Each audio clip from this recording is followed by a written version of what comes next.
Good evening everyone. Audio video clear है आप लोगों तक?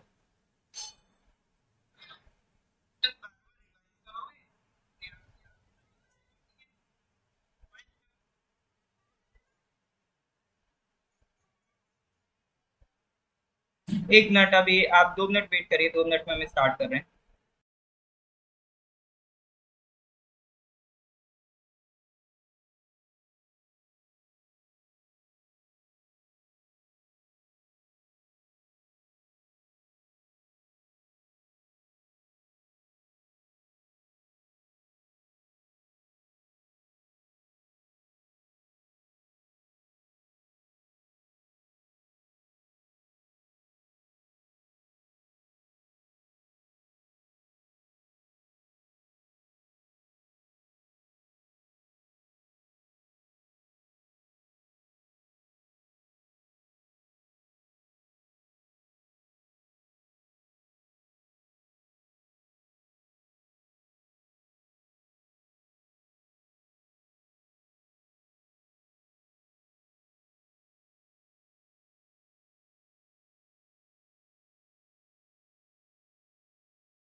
हाँ जी।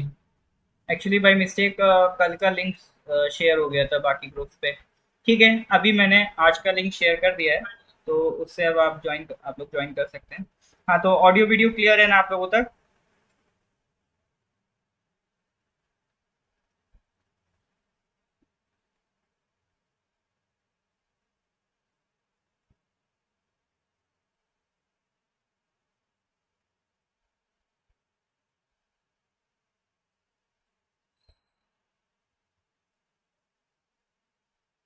All right.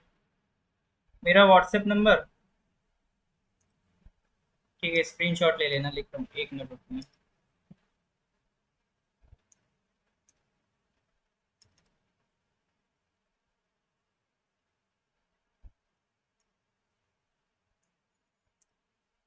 ओके। 9990 784 642। ठीक है, 9990 784 642।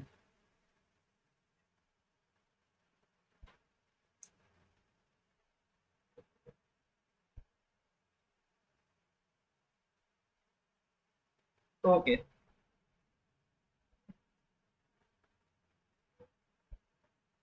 चलिए। तो हम लोग सर मई मंथ का करंट अफेयर्स डिस्कस कर रहे थे, ठीक है। मई मंथ का करंट अफेयर्स डिस्कस कर रहे थे। इसमें आई थिंक लास्ट क्लास तक क्वेश्चन नंबर 89 हो चुके थे। तो पहले कुछ रिवाइज करते हैं, फिर आगे बढ़ते हैं। जैसे क्वेश्चन नंबर 81 का आंसर दीजिए, ये कल डिस्कस किया था। Recently PM Shri Narendra Modi attended the group of seven summit 2023।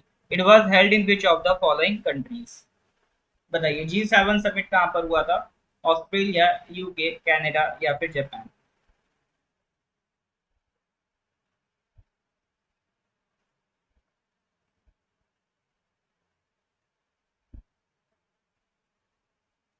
ठीक है, बताइए कल क्या।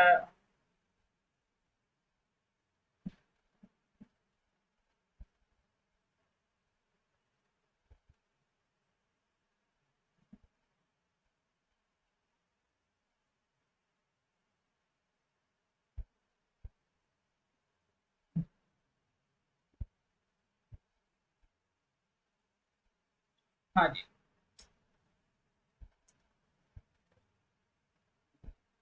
बिल्कुल, तो ये हम लोगों ने डिस्कस किया था, इसका करेक्ट आंसर इज जापान। ठीक है,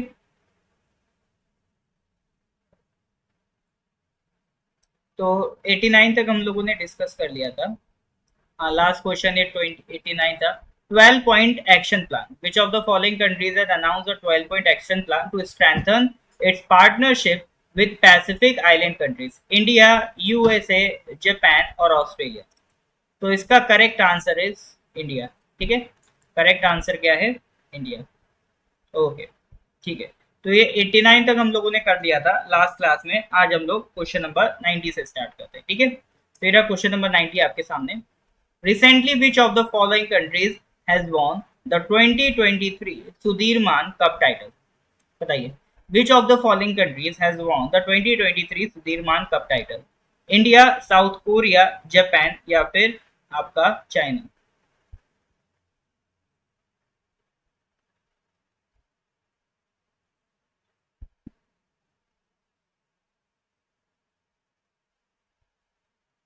हाँ, इसका आंसर दीजिए।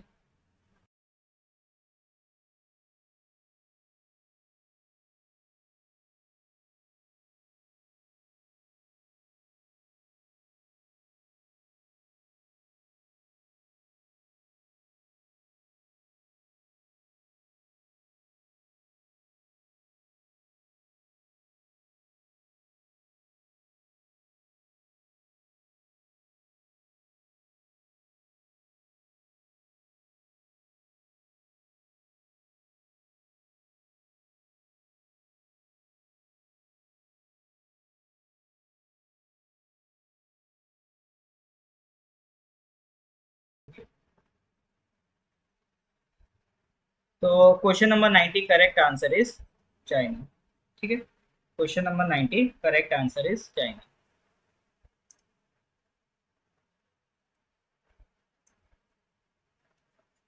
ऑलराइट, नेक्स्ट क्वेश्चन पे आते हैं sir. Question number 91, which of the following countries is the largest sugar producing state in the 20? Okay, so which of the following is the largest sugar producing state in the 2022 to 2023 season? बताइए, which of the following is the largest sugar producing state? Maharashtra, Uttar Pradesh, Andhra Pradesh, Karnataka.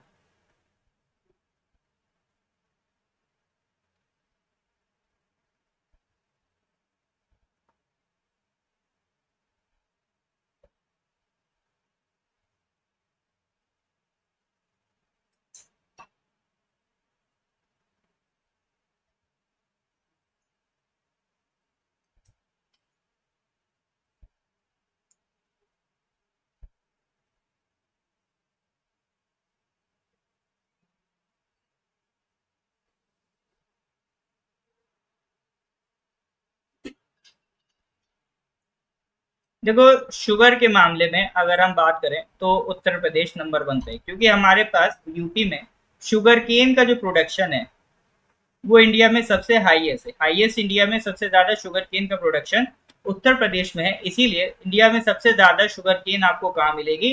India में। Sugar कहाँ मिलेगी? India में। इसीलिए उत्तर प्रदेश को sugar ball of India भी कहा जाता है। ठीक है, तो इंडिया को आपका शुगर वो सॉरी यूपी को शुगर बॉल ऑफ इंडिया भी कहा जाता है। दुनिया भर में अगर हम बात करें तो after Brazil, India is the second largest producer of sugar cane. ठीक है, तो इसको ध्यान रखिएगा। तो जब भी शुगर की बात आए तो सबसे टॉप पे किसको लगाएंगे? यूपी को। शुगर के मामले में अपना सबसे टॉप पर कौन है? यूपी है। आज आप लोगों में से फर्स्ट क्लास किस किस लोगों का है? किन किन का फर्स्ट क्लास है? देखो, करंट अफेयर्स के मामले में मैं दो चार बातें आपको बता दूं। ये हमारा ओपन टू ऑल क्लास रहता है। ठीक है, ये हमारा मतलब सबके लिए फ्री है, आप हमारे स्टूडेंट हैं या नहीं हैं डजेंट मैटर, ये मैं फ्री कंटेंट आपका चलाता हूँ, ठीक है। इसके अलावा करंट अफेयर्स हम लोग फेसबुक पे कराते हैं सारी क्लासेस। इसके लिए बेटर ये रहेगा कि आप लोग फेसबुक ऐप को यूज करें, उस पर आपको ज्यादा क्लैरिटी से चीजें दिखेंगी। और करंट अफेयर्स हमारा एक रेगुलर एक्सरसाइज है, ठीक है, एक रेगुलर एक्सरसाइज है जो पिछले 2 सालों से चलती चली आ रही है, क्योंकि इसको बैच की शुरुआत पर नहीं छोड़ सकते, क्योंकि अगर उस पर छोड़ देंगे तो बर्डन बढ़ जाएगा। तो करंट अफेयर्स एक रेगुलर एक्सरसाइज है जो चलती ही रहती है। जैसे अभी हम लोग मई 2023 का डिस्कस कर रहे हैं, ये स्टार्ट किया था हमने जनवरी 2021 से, तो जनवरी 2021 से हम लोग पहुंच गए मई 2023 तक। तो ये कंटिन्यूअस एक्सरसाइज है, एग्जाम्स आते रहते हैं। अब आपको डिपेंडिंग ऑन द एग्जाम, जैसे अब एलडीसी का एग्जाम है 17 सितंबर को, तो उसके अकॉर्डिंगली आपको देखते रहना है कि एलडीसी का एग्जाम चूंकि 17 सितंबर को है, तो उसके अकॉर्डिंग आपको इस हिसाब से एडजस्ट करना है कि आपको फरवरी से करंट अफेयर्स स्टार्ट करना, ठीक है, फरवरी 2023 से। तो फरवरी का जो करंट अफेयर्स है, फरवरी मार्च अप्रैल, तो ये इन सारे लेक्चर्स की जो रिकॉर्डिंग है वो नॉर्थ ईस्ट पीएससी के यूट्यूब चैनल पे मिल जाएगी, ठीक है। हर मंथ का एक सेपरेट प्लेलिस्ट है करंट अफेयर्स का। उसके साथ ही साथ जो इसकी पीडीएफ है, करंट अफेयर्स की जो पीडीएफ है, वो आप या तो ये जो वीडियो है, वीडियो के डिस्क्रिप्शन से डाउनलोड कर सकते हो, यूट्यूब में वीडियो पड़ी हुई है उसके डिस्क्रिप्शन से डाउनलोड कर सकते हो, लिंक है वहां पर। या फिर अगर फिर भी आपको पीडीएफ नहीं मिल रही है तो आप मेरे को व्हाट्सएप कर, ठीक है, 9990784642, इस नंबर पे आप मेरे को व्हाट्सएप कर दो। ये समझो आप स्क्रीनशॉट ले लो इसका, ठीक है। अगर पीडीएफ नहीं मिल रही है आपको तो इस नंबर पे मेरे को व्हाट्सएप कर दो, मैं आपको लिंक प्रोवाइड कर दूंगा, वहां से आप सारी पीडीएफ जितनी भी हैं A1 to Z1 सब डाउनलोड कर सकते हैं, ठीक है सर। चलिए, तो ये करंट अफेयर्स में ये मत सोचिएगा कि फर्स्ट क्लास है तो सर मतलब लेक्चर 1 होना चाहिए तो लेक्चर 235 है, तो ये कंटिन्यूअस एक्सरसाइज है जो चलती चली आ रही है। क्लियर है? तो आगे बढ़ते हैं। क्वेश्चन नंबर 92 पे आते हैं। Recently, who amongst the following has won the men's singles title of the 2023 Italian Open? तो ये जितने जो इवेंट्स होते हैं ओपन लग जाता है ना, जैसे इटालियन ओपन, विंबलडन ओपन, इन पे क्वेश्चन बनने की प्रोबेबिलिटी हाई रहती है। स्पोर्ट्स पे मान के चलो क्वेश्चन पूछता ही पूछता है, ठीक है। अभी इस बार का यूडीसी उठा लो तो 5 सवाल स्पोर्ट्स पे थे, तो स्पोर्ट्स सेक्शन आपके लिए हमेशा से इंपॉर्टेंट रहा है, तो स्पोर्ट्स के क्वेश्चन कभी मिस नहीं करते हैं, खास तौर से इस तरह के कि man single title Italian Open का किसने जीता। हाँ, तो ये इसका correct answer is B, Daniil Medvedev. 92 का correct answer is Daniil Medvedev. चलिए, आज हम लोग ये कंप्लीट कर देंगे आपका मई का, फिर नेक्स्ट क्लास से जून का स्टार्ट हो जाएगा। Question number 93।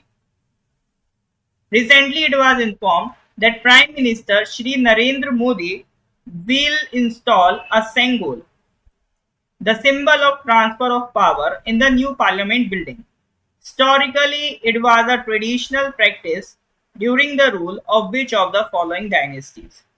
देखो, अभी आपने देखा होगा प्रधानमंत्री ने अभी नई पार्लियामेंट का इनॉग्रेशन किया, तो उस नई पार्लियामेंट में पार्लियामेंट का बॉस कौन होता है? स्पीकर ऑफ द लोकसभा, ठीक है। पार्लियामेंट का जो हेड होता है, पार्लियामेंट का जो बॉस होता है वो कौन होता है? स्पीकर ऑफ द लोकसभा होता है। तो स्पीकर ऑफ द लोकसभा की जो कुर्सी थी उसके पास ये सेंगोल को इंसर्ट किया है मोदी जी ने, प्रधानमंत्री ने। तो इसको बता रहे हैं ये एक ट्रेडिशनल प्रैक्टिस थी किसी एक डायनेस्टी के दौरान टू ट्रांसफर द पावर। अभी काफी हद तक न्यूज में था, तो वो पूछ रहे हैं ये वोट कौन सी डायनेस्टी थी?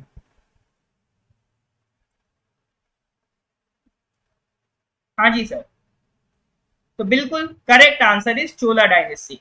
तो ये जो ट्रेडिशनल प्रैक्टिस है ये चोला डायनेस्टी की थी, जब वहां पर एक राजा दूसरे राजा को पावर ट्रांसफर करता था, ठीक है, तो वो उसको क्या देता था? सेंगोल देता था, ठीक है।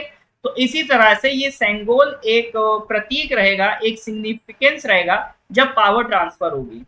और हमारे देश की पावर किसके हाथ में? पार्लियामेंट के हाथ में। क्योंकि हमारे देश में सबसे टॉप पे किसको माना जाता है? पार्लियामेंट को माना जाता है। क्योंकि हम लोग इलेक्शन में किसको वोट करते हैं? पार्लियामेंट मेंबर्स को वोट करते हैं, वही लोग पार्लियामेंट में बैठते हैं। तो इसीलिए पार्लियामेंट हमारे यहाँ मेन है। ठीक है, तो पावर हमारे यहाँ किसकी होती है? पार्लियामेंट की होती है। इलेक्शन से कौन बनता है? पार्लियामेंट बनता है, और इसी में जो मेजोरिटी लेता है वही प्राइम मिनिस्टर बनता है। सेंगोल एक तरीके का, आपका मेरे पास अभी फोटो नहीं है, सेंगोल एक तरीके का आ, मान सकते हो छड़ी टाइप का है। ठीक है, एक छड़ी टाइप का है वो।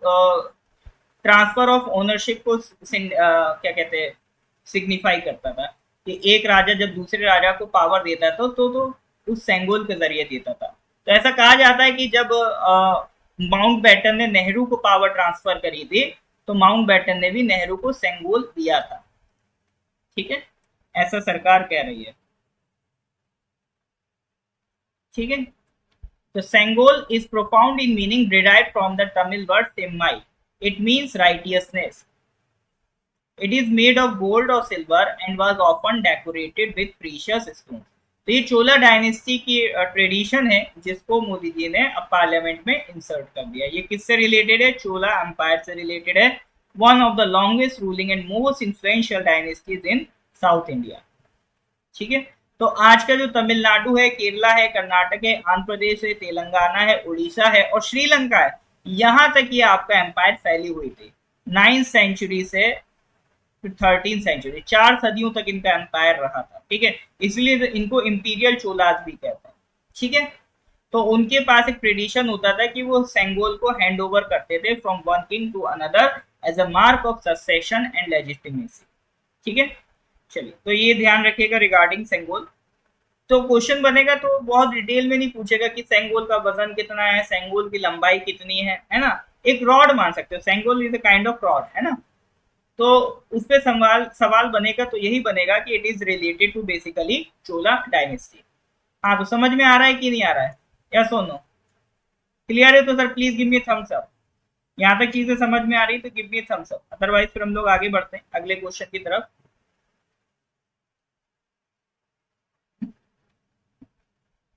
Question number 94।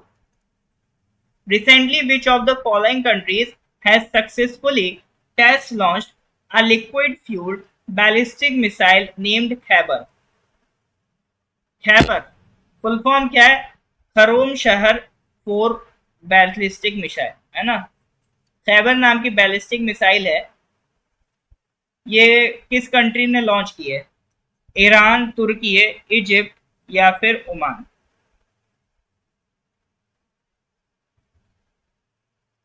सेंगोल एक रॉड है।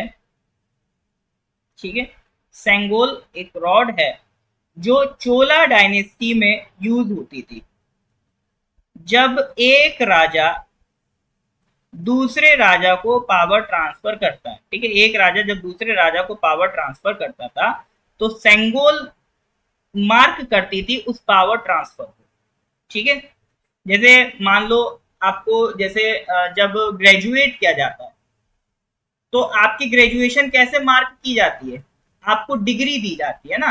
एक इवेंट ऑर्गेनाइज होता है, आपको डिग्री दी जाती है, वहां से मार्क होता है कि आप क्या हो गए? जेन्युइन ग्रेजुएट हो गए। इसी तरह से जब किसी राजा को सेंगोल दिया जाता था तो ये इस बात की गारंटी थी कि हाँ अब ये क्या बन गया है? नया राजा बन गया है। ठीक है, तो ये एक सिग्निफिकेंस थी चोला की। अब समझ में तेकी मैलिन, अब समझ में आया कि नहीं आया? ये बेसिक बस इतनी सी बात थी, और ये ट्रेडिशन चोला डायनेस्टी का था। ठीक है, तेकी मैलिन समझ में आ रहा है कि नहीं आ रहा है?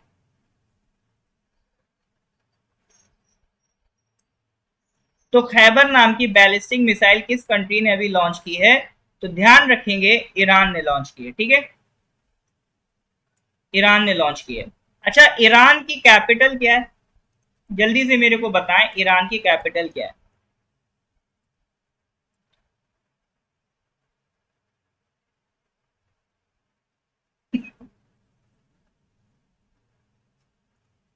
ईरान की कैपिटल ध्यान रखेंगे, तेहरान। बिल्कुल। अच्छा, जब ईरान का जिक्र हो तो दो चीजें ध्यान रखना। दो बहुत फेमस डेजर्ट हैं ईरान में। एक ये दश्त ए लूत, एक ये दश्त ए काबिर। ठीक है, तो ये दो बहुत फेमस डेजर्ट हैं, दश्त ए काबिर और ये दश्त ए लूत। दश्त का अरेबिक में मतलब होता है, दश्त एक अरेबिक वर्ड है, इसका मतलब होता है डेजर्ट। ठीक है, तो दश्ते काबिर, दश्ते लूत, ये दो डेजर्ट हैं, बहुत फेमस डेजर्ट हैं, बहुत इंपॉर्टेंट डेजर्ट हैं ईरान के। सब इंस्पेक्टर के एग्जाम में दश्ते काबिर पूछा गया था, एसआई के एग्जाम में पूछा गया था कि दश्ते काबिर कहाँ पर है। ठीक है, और एक अलबुर्ज माउंटेन, ये भी फेमस है ईरान में, अलबुर्ज माउंटेन। तो कुछ बेसिक चीजें हैं रिगार्डिंग ईरान, इसको ध्यान रखिएगा। फिर ये आप देख सकते हो, ये सऊदी अरेबिया है और ये ईरान, इसके बीच में जो वाटर बॉडी है ये क्या है, पर्शियन गल्फ। यहाँ पर एक नैरो पैसेज है पानी का, यहाँ पर पर्शियन गल्फ, इधर गल्फ ऑफ ओमान, इनके बीच में है स्ट्रेट ऑफ हॉर्मूज। ये क्या है सर, स्ट्रेट ऑफ हॉर्मूज, ये बहुत इंपॉर्टेंट स्ट्रेट है। ठीक है, हाँ, ये ट्विन लग रहे हैं, तो सिंगापुर में आप क्या कहोगे, सिंगापुर की कैपिटल तो सिंगापुर है, उसमें आप क्या कहेंगे अगर ये ट्विन लग रहा है आपको, उसको तो फिर मतलब क्या कहेंगे सर, जीरोक्स कॉपी है। चलो, तो ये बात हो गई सर ईरान की। Question number 95, recently who amongst the following from India has been selected to serve on the advisory committee to the president of the conference of parties of the UNFCCC? ठीक है, who amongst the following has been selected to serve on the advisory committee to the president of the conference of the parties of the UN framework convention on climate change? देखो, 1992 में एक रियो Earth summit होता है, ठीक है, जहां पर climate challenge की बातें डिस्कस होती हैं। ये मैं कई बार रिपीट कर चुका हूं, फिर रिपीट कर रहा हूं। 1992 में रियो अर्थ समिट हुआ था, जिसमें क्लाइमेट चेंज के रिलेटेड डिस्कशन हुआ था। वहां पर एक बॉडी क्रिएट की गई थी, UNFCCC, UNFCCC, United nation framework convention on climate change. ये यूएनएफसीसीसी क्या करता है, हर साल मीटिंग करता है क्लाइमेट चेंज से निपटने के लिए, डिस्कशन होता है कि किस तरह से क्लाइमेट चेंज को रोकते हैं। तो ये जो मीटिंग होती है यूएनएफसीसीसी की हर साल, तो उस मीटिंग को कहते हैं कॉप। कॉप बोले तो कॉन्फ्रेंस ऑफ द पार्टीज। ठीक है, तो अभी तक COP 1, COP 2, COP 3 till COP 27 तक हो गया। अब कॉप 28 होने जा रहा है। ठीक है, कॉप 28 कहां पर होगा, यूएई में होने जा रहा है आपकी बार कॉप 28। तो यूएनएफसीसीसी की क्लाइमेट चेंज के रिलेटेड जो मीटिंग होती है उसे कहते हैं कॉन्फ्रेंस ऑफ पार्टीज। तो इस कॉन्फ्रेंस ऑफ पार्टीज में जो कंट्री होस्ट करती है, हर साल होस्ट कंट्री चेंज होती है, तो जो होस्ट कंट्री होती है वही इस पार्टी का क्या होता है, प्रेसिडेंट होती है। तो जैसे कॉप 28 कौन करेगा, यूएई करेगा, तो इस कॉप 28 का प्रेसिडेंट कौन होगा, यूएई होगा। तो वो जो यूएई की एडवाइजरी कमेटी है, उस एडवाइजरी कमेटी में इंडिया की तरफ से भी कोई सिलेक्ट हुआ है। ठीक है, तो जो कॉप 28 की प्रेसिडेंट की एडवाइजरी कमेटी है, उसमें इंडिया की तरफ से भी कोई सिलेक्ट हुआ है, तो पूछ रहा है वो कौन है, तो वो नन अदर देन अंबानी जी हैं। ठीक है, तो मुकेश अंबानी को सिलेक्ट किया गया। The renowned Indian business tycoon Mukesh Ambani, chairman and CEO of Reliance Industries, has been appointed to the advisory committee to the president of the Conference of Parties COP 28 of the UNFCCC. ठीक है, UNFCCC 1992 में sign हुआ था at the Rio Earth Summit. ये UNFCCC इसके बाद 1994 में बना। ठीक है, और इसमें एक जो कॉप 21 है, कॉप 21 जो पेरिस क्लाइमेट एग्रीमेंट से रिलेटेड है, वो बहुत इंपॉर्टेंट है। ठीक है, कॉप 21 वो पेरिस क्लाइमेट एग्रीमेंट से रिलेटेड है, वो बहुत इंपॉर्टेंट है, अभी यूडीसी के एग्जाम में भी पूछा गया था। ठीक है, ये कॉन्फ्रेंस ऑफ पार्टीज पे कभी कभी क्वेश्चन बन जाते हैं। तो ये था सर रिगार्डिंग क्वेश्चन नंबर 95। अभी सितंबर में आई थिंक फिर मीटिंग होगी, तो जब मीटिंग होगी तो इससे रिलेटेड डिस्कशन हम लोग और करेंगे कि क्या क्या डिसाइड हुआ मीटिंग में, वो सारी चीजें जब मीटिंग होगी Conference of Party 28 we will discuss it further. Moving to the next question, question number 96. Recently, PM Narendra Modi has unveiled the commemorative coin of which of the following denominations to mark the inauguration of the new parliament building? एक coin Modi ji ने launch किया था, ठीक है, सरकार करती है, जैसे किसी भी इवेंट को मार्क करने के लिए उस दिन कोई कॉइन लॉन्च कर देती है। मतलब ऐसा नहीं है कि वो करेंसी में चलने लगेगा कॉइन, बस वो यादगार के तौर पर, जैसे सरकार पहले याद करो आपका स्टैंप इशू करती थी, इसी तरह से कई बार किसी इवेंट को मार्क करने के लिए, जैसे अटल बिहारी वाजपेयी का बर्थडे है, उस पर कॉइन लॉन्च कर दिया। तो अभी जो नई पार्लियामेंट बनी है उसको आपका क्या कहते हैं, उसको यादगार बनाने के लिए कॉइन लॉन्च कर दिया। तो वो कॉइन कितने रुपए का है, 75 का है, 100 का है, 150 का है, या 500 का है? वो जो कॉइन है सर आपका वो 75 रुपी का है, क्योंकि हमारी पार्लियामेंट को कितना टाइम हो गया, 75 ईयर्स हो गए। तो इसी को मार्क करने के लिए जो कॉइन है उस पर कितने रुपए का हमने कॉइन बनाया, 75 रुपए का कॉइन बनाया। ठीक है, सर्कुलर इन शेप। अब इसमें कितना सिल्वर है, कितना कॉपर है, कितना निकल है, इस पर नहीं जाना है। मार्केट में जाओगे तो ऐसा नहीं है कि 75 में आपको ही मिल जाएगा, अमेजोन वगैरह पे ये कॉइन आप खरीद सकते हो, हजारों में ये कॉइन होगा, 1000 से कम नहीं होगा ये कॉइन का प्राइस। ठीक है, इसमें इस तरह से ये एक साइड है, ये दूसरी साइड है। ठीक है, तो दूसरी साइड नीचे लिखा, जो नई वाली पार्लियामेंट है उसकी फोटो है, नीचे लिखा पार्लियामेंट कॉम्प्लेक्स, ऊपर लिखा है संसद संकुल, देवनागरी स्क्रिप्ट में लिखा गया। ठीक है, तो ये कॉइन की फोटो है।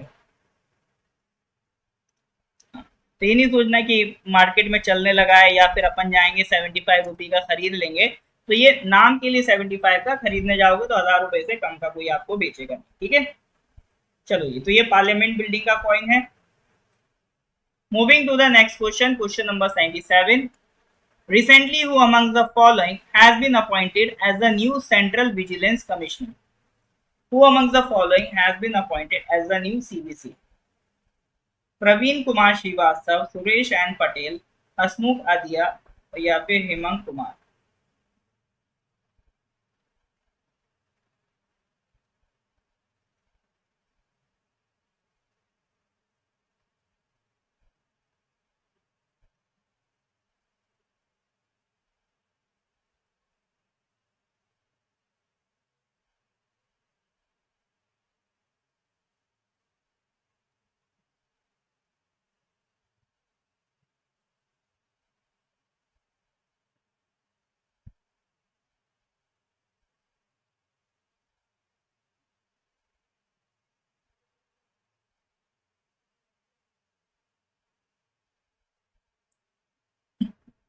Correct answer is Praveen Kumar Srivastava. ठीक है, सेंट्रल विजिलेंस कमीशन, ठीक है, ये स्टैट्यूटरी बॉडी है, लेकिन शुरू में बस एक गवर्नमेंट के नोटिफिकेशन से बनी थी, बाद में इसके लिए लॉ बनाया गया था।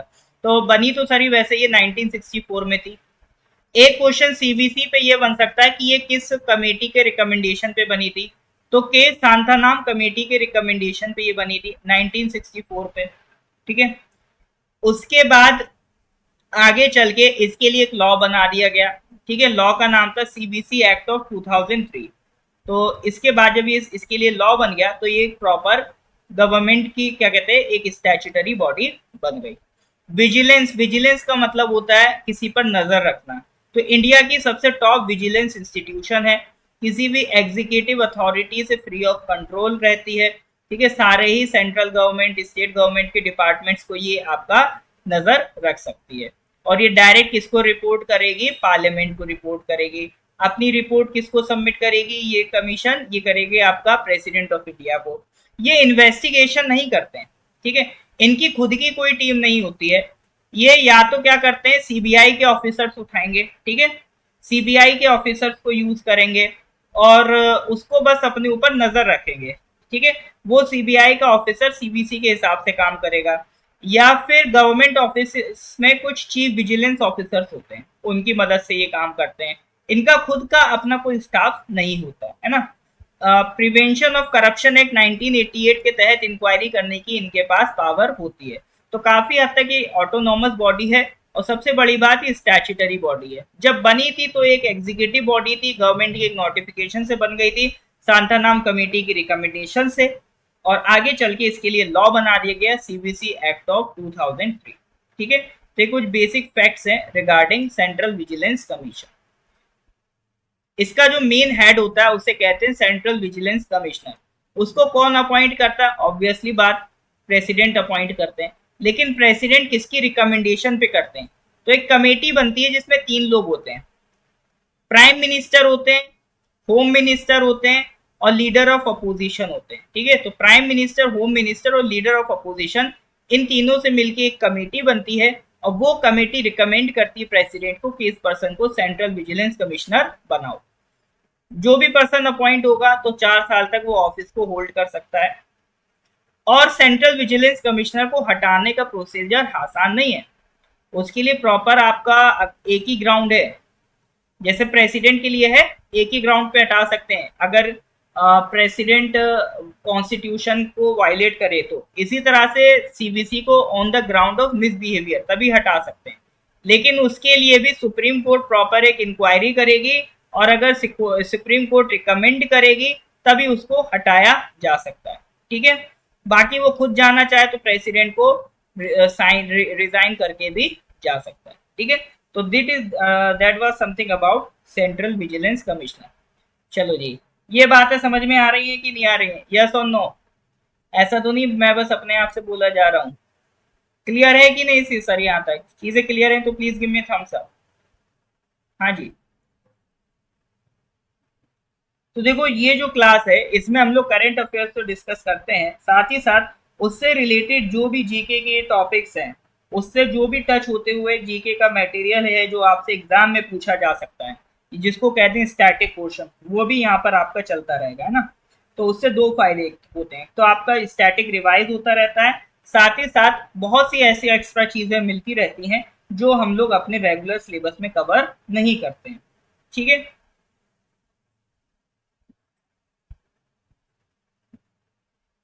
चलो नेक्स्ट क्वेश्चन पे आते हैं, question number 98। Recently, who amongst the following has won the men's single Malaysia Master 2023? Recently, who among the following has won the men's singles Malaysia Master 2023? H.S. Pranoy, Wang Hongyang, Victor Axelsen या Kodai Naraoka? Men single Malaysian master sir किसने जीता है?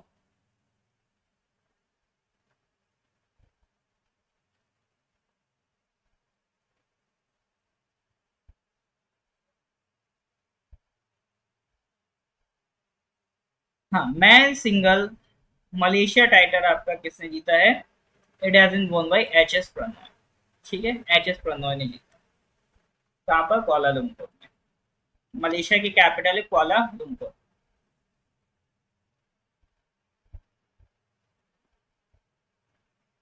Question number 99। Recently, who amongst the following from India has won a gold medal in the women's 100-meter hurdle race at the Kurpfalz Gala event, Weinheim, Germany? ठीक है, women's 100-meter hurdle race किसने जीती है?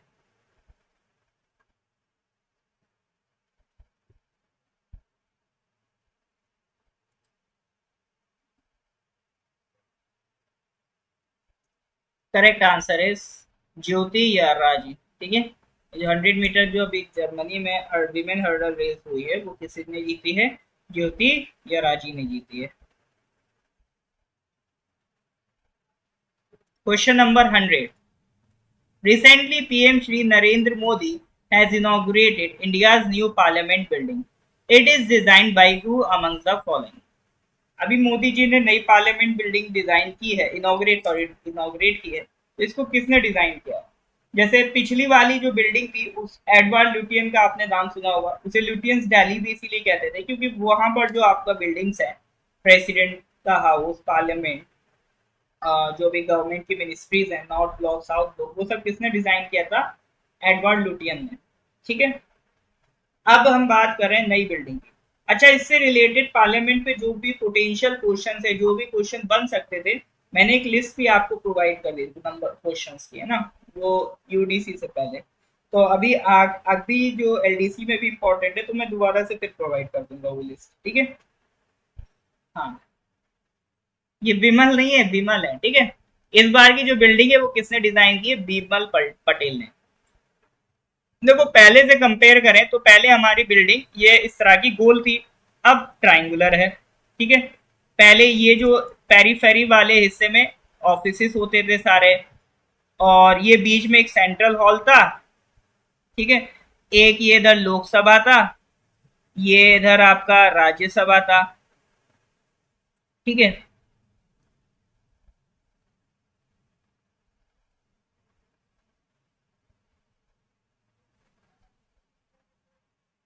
Okay, और ये जो periphery आप देख रहे हो ये सब क्या थे, आपके ऑफिसेस थे। अब अगर आप देखो, अब इस तरह से सिस्टम है। ये तो एंट्री हो गई सर आपकी, ठीक है। ये आपका ये सेंट्रल लॉन्च हो गया अब वाला, और एक हो गया सर ये आपका लोकसभा, और ये बीच में एक कॉन्स्टिट्यूशनल हॉल बना दिया, और ये हो गया सर आपका राज्यसभा, ठीक है। और ये वाला जो एरिया है इसमें आपके क्या बन गए, ऑफिसेस बन गए। और तीन जगह से 1 2 3, ये तीन जगह से आपकी एंट्री बन गई। तो पहले सर्कुलर शेप था, अब ट्रायंगुलर शेप है पार्लियामेंट का। अब देखो अभी की जो पार्लियामेंट बिल्डिंग है उसके कुछ फीचर्स हैं, मैंने यहाँ पर मेंशन कर दिए।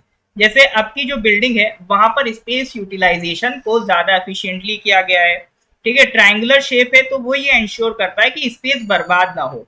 अभी नए नए ऑफिस हो सकता है खुले, नई नई डिपार्टमेंट्स खुले, तो उसके अकॉर्डिंगली पहले से ही चीजें अरेंज करके रखी गई हैं। सीटिंग कैपेसिटी सर बढ़ा दी गई है, ठीक है।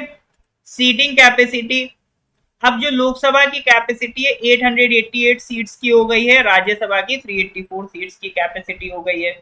अब जो ज्वाइंट सेशन हो सकते हैं पार्लियामेंट के वो 1272 सीट लोगों को एकोमोडेट कर सकते हैं। एक कॉन्स्टिट्यूशनल हॉल बनाया गया है जो अभी आपको बीच में दिखाया था, ठीक है।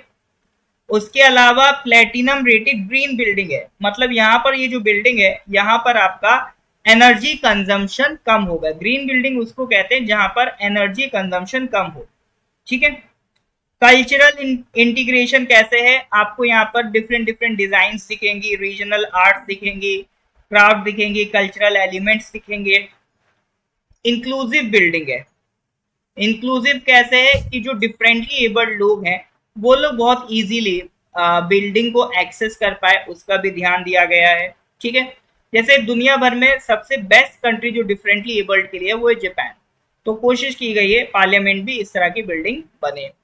गैलरीज है, एग्जीबिशंस हैं, कई सारी बेहतर और फैसिलिटीज कर दी गई हैं। Audio video visual system better कर दिए गए हैं, अकूस्टिक सिस्टम बेटर कर दिए गए हैं, ठीक है।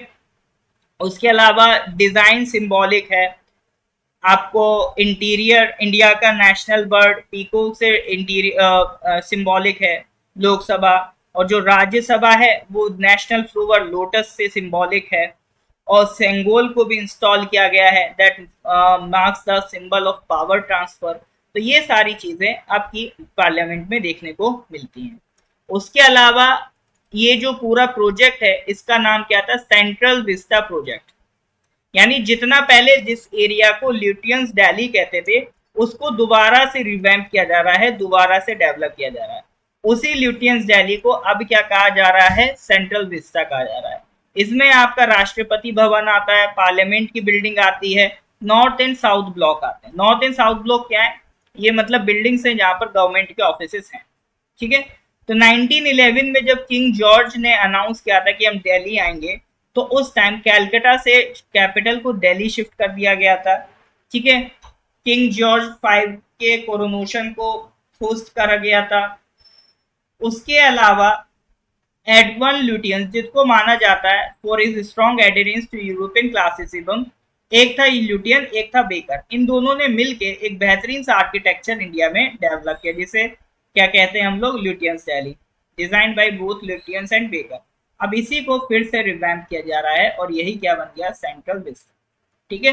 तो जो काम पहले आपका लुटियन और बेकर करके गए थे, अब वो काम किसने करा है, विमल पटेल, ठीक है। पार्लियामेंट आपका लुटियन ने डिजाइन किया था, और जो सेक्रेटेरिएट है नॉर्थ और साउथ ब्लॉक्स है वो किसने डिजाइन किए थे, हार्वर्ड बेकर ने डिजाइन किए थे, ठीक है सर। हाँ, मैंने जो आपको बताया ना कि क्या कहते हैं आपका कई सारे कल्चरल इंटीग्रेशन देखने को मिल रहा है ना, रीजनल आर्ट्स।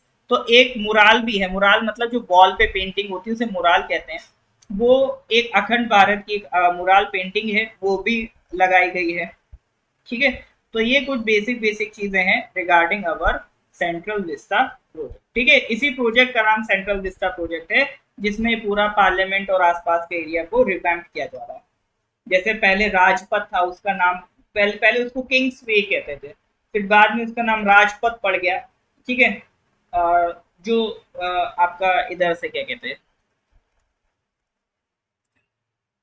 ये एक पहले रोड था पूरा, ये इंडिया गेट और ये प्रेसिडेंट हाउस, यहाँ से बीच में जो एक रास्ता था उसे पहले किंग्स वे कहते थे, फिर बाद में इसका नाम पड़ गया राजपथ आजादी के बाद, और अभी प्रधानमंत्री ने इसका नाम चेंज करके क्या कर दिया है, कर्तव्य पथ। ठीक है, तो ये सारी चीजें ध्यान रखिएगा। शेप ट्राइंगुलर है, जो करंट प्राइम बिल्डिंग है पार्लियामेंट की, उसकी शेप आप देखोगे तो कैसी है, ट्राइंगुलर है, नॉट हेक्सागोनल। ठीक है, पहले सर्कुलर थी, अब ट्राइंगुलर। ठीक है सर, चलिए यहाँ तक चीजें क्लियर हैं? इज दैट क्लियर और नॉट क्लियर है तो please give me thumbs up. ठीक है, तो ये कुछ बेसिक बातें थी रिगार्डिंग अवर पार्लियामेंट। और भी कुछ चीजें है ना, तो अभी पार्लियामेंट पे और भी क्वेश्चंस आएंगे, तो उन क्वेश्चंस पे हम और एक्स्ट्रा चीजों की बात करेंगे, है ना। जैसे वो पेंडुलम, उसकी बात करेंगे, वो और क्वेश्चंस आएंगे पार्लियामेंट में, उसमें डिस्कस करेंगे। ठीक है, चलो तो आगे बढ़ते हैं फिर अगले क्वेश्चन की तरफ। आज का last question, question number 101। Recently, the Union government has decided to extend Atal Bhujal Yojana till which of the following years? अटल भूजल योजना गवर्नमेंट की स्कीम है। इस बार यूडीसी में दो सवाल गवर्नमेंट की स्कीम से आए थे। तो the union government has decided to extend अटल भूजल योजना till which of the following years? बताइए, 2025, 2026, 2027, 2030, बताइए।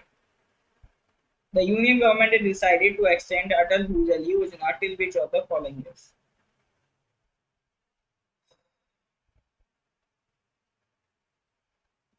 तो डिसाइड तो किया है सर, इसको 2027 तक एक्सटेंड करेंगे। इसका पर्पस क्या है? इसका पर्पस ये है कि sustainable management of ground water with community partition. भूजल का मतलब क्या है? भूजल में भू का मतलब है जमीन, ग्राउंड, और जल का मतलब है वाटर। मतलब आज के टाइम में आप देखोगे ग्राउंड वाटर को हम लोग बहुत तेजी से खर्च कर रहे हैं, उतना जल्दी, इतना तेजी से ग्राउंड वाटर रिचार्ज हो नहीं पाता है। तो आने वाले दिनों में हो सकता है ग्राउंड वाटर खत्म हो जाए। नीति आयोग की रिपोर्ट भी आई थी जिसने कहा था दिल्ली में कुछ सालों में ग्राउंड वाटर खत्म हो जाएगा। तो ये परेशानी को रोका जाए आने से पहले, ग्राउंड वाटर की अवेलेबिलिटी प्रॉपर मैनेज की जाए, उसी के लिए गवर्नमेंट ने स्कीम लॉन्च की थी अटल भूजल योजना। ठीक है, जिसमें सरकार ने प्लान किया था कि ऐसे एरियाज जहाँ पे ग्राउंड वाटर नीचे जा रहा है, ग्राउंड वाटर खर्च हो रहा है, वहां पर ग्राउंड वाटर को मैनेज किया जाए। ठीक है सर, इसी के रिगार्डिंग थी आपकी अटल भूजल योजना। तो बस इतना ध्यान रखना, अटल भूजल योजना किसके लिए है? ग्राउंड वाटर को मैनेज करने के लिए। नाम से ही पता चल रहा है, भूजल, ग्राउंड वाटर। ठीक है, तो इसी के लिए आपकी अटल भूजल योजना। ये क्लियर है कि नहीं है सर? हाँ जी, कोई डाउट है तो बताइए। तो ये आपका यहाँ पर मई का करंट अफेयर्स कंप्लीट होता है। तो नेक्स्ट क्लास से फिर आपका जून का स्टार्ट होगा। ठीक है, तो आज का लेक्चर अगर अच्छा लगा हो, कुछ सीखने को मिला हो, तो एक बार लाइक कर दीजिएगा। फिर इसके आगे की कहानी we will discuss in the next class. ठीक है, पीडीएफ आपका वीडियो के डिस्क्रिप्शन लिंक में आपको मिल जाएगा। फिर भी कोई दिक्कत आ रही है, नहीं मिल रही, तो मुझे व्हाट्सएप कर दो, 9990784642। ये मेरा व्हाट्सएप नंबर है। किसी को पीडीएफ ढूंढने में दिक्कत आ रही है तो मेरे को व्हाट्सएप कर देना। अभी निकिता जी मई तक का अपलोडेड है, जून पे मैं काम कर रहा हूँ, टाइम नहीं मिल पाता है, बट मैं कोशिश कर रहा हूँ जून वाला भी जल्दी से जल्दी आपका कंप्लीट कर दूँ। ठीक है, हाँ जी, आप ये करंट अफेयर्स वाला क्लास खत्म हो गया, अभी थोड़ा रेस्ट करो, फिर अभी कुछ देर में आपका मैथ्स का क्लास स्टार्ट हो जाएगा। ठीक है, और जिनका क्लास नहीं है वो लोग रिवीजन करें। चलो जी, फिर मिलते हैं अगली क्लास में। Till then goodbye, have a nice day.